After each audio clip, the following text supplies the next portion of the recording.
Hello, good morning.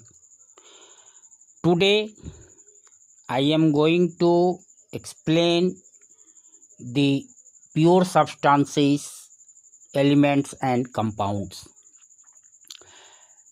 Element is a substance which cannot be split up into two or more simpler substances by usual chemical or physical process.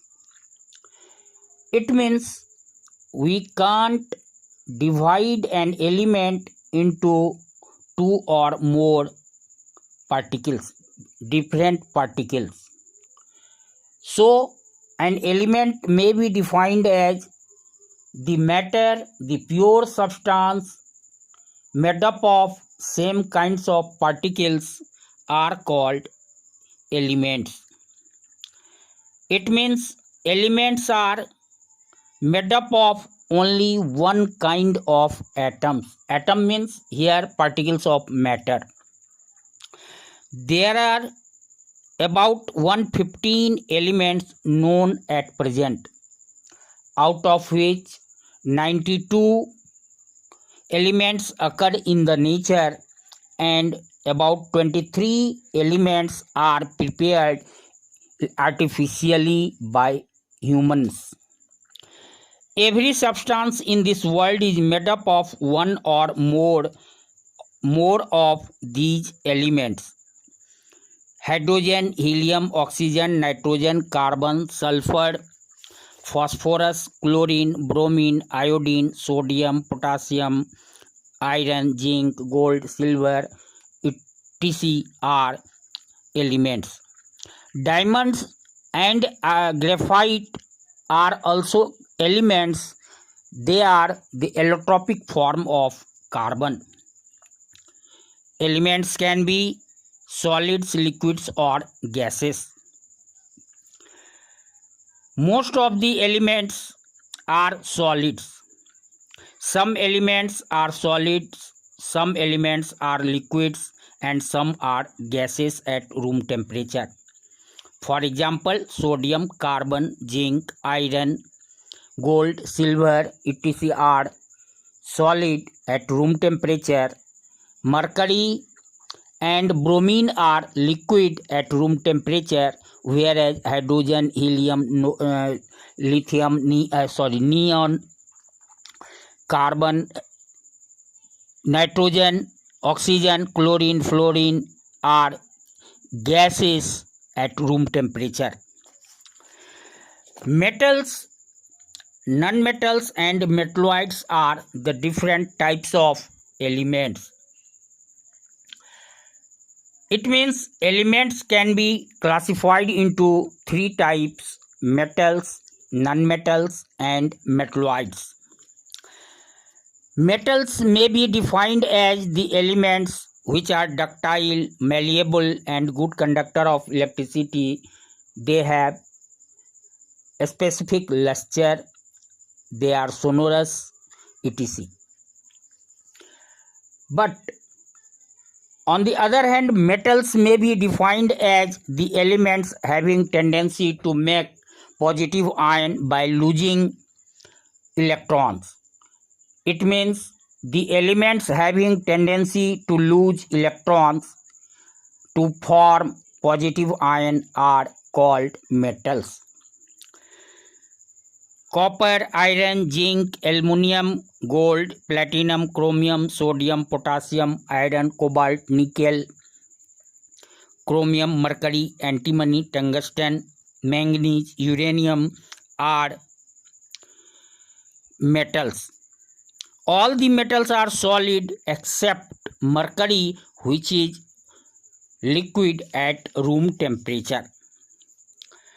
Nonmetals are the elements which are neither malleable nor ductile and does not conduct electricity.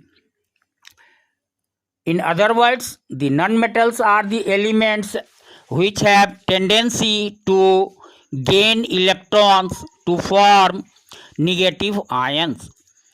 I mean to say that the elements having tendency to make negative ion by accepting electrons are nonmetals.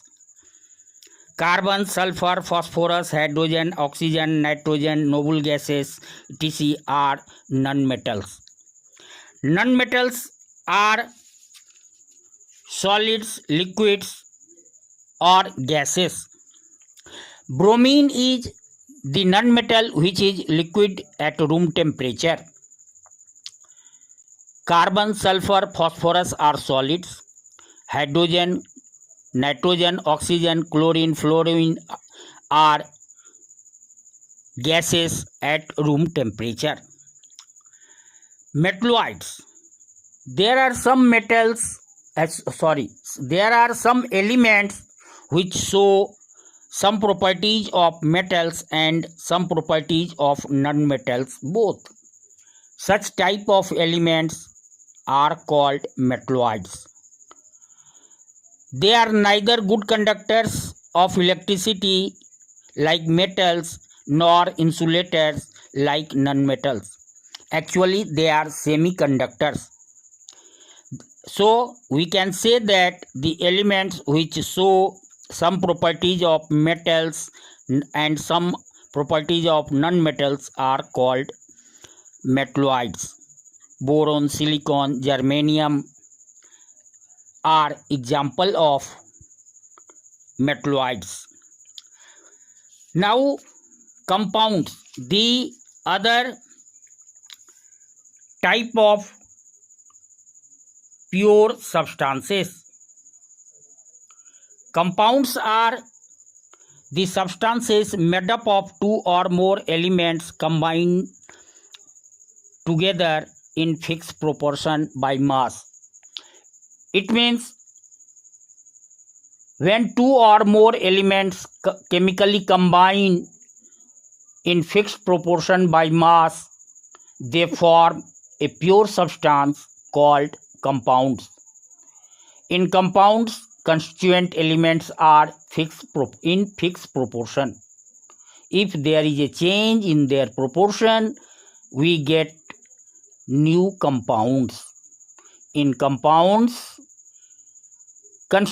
constituent elements do not retain their properties.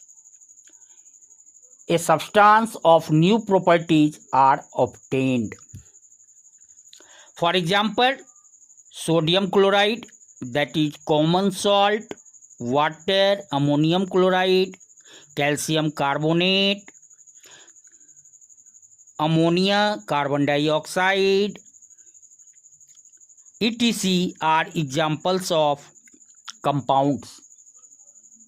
Carbon dioxide is a compound when carbon and oxygen combine together, they form a molecule of carbon dioxide. That is, when one atom of carbon combines chemically with two atoms of oxygen, carbon dioxide is obtained.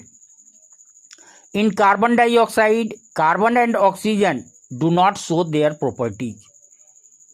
So,